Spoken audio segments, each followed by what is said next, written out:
Le week-end dernier, France Télévisions reprend ces images publiées par la marine française. Elle montre des soldats arraisonnant un bateau, c'est le pétrolier Tagor. D'après le média français, c'est un navire de la flotte fantôme russe qui naviguait sous faux pavillon camerounais. Après avoir refusé d'obtempérer, son capitaine est placé en garde à vue. Le même jour, réaction indignée d'Emmanuel Macron. Il est inacceptable que des bateaux contournent les sanctions internationales, violent le droit de la mer et financent la guerre que mène la Russie contre l'Ukraine depuis plus de 4 ans. Lundi, le Cameroun a pris ses distances avec le bateau concerné.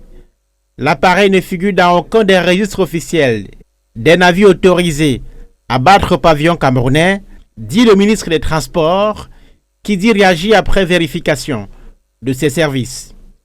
Yaoundé condamne avec rigueur, je cite, l'utilisation frauduleuse et abusive de ces attributs et demande à la communauté maritime internationale de prendre des mesures drastiques contre ce qu'il désigne comme des dérives fréquentes. Il y a moins de 2 semaines, le Cameroun constatait que malgré ces dénonciations, des navires continuent d'utiliser ces immatriculations dans la navigation maritime internationale. Certaines sources évoquent près d'une quarantaine de bateaux battant frauduleusement pavillon camerounais et opérant dans divers pays.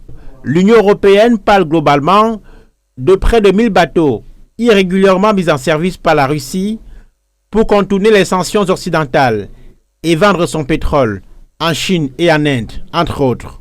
Réagissant aux diverses interceptions, le gouvernement russe parle d'actions complètement illégales.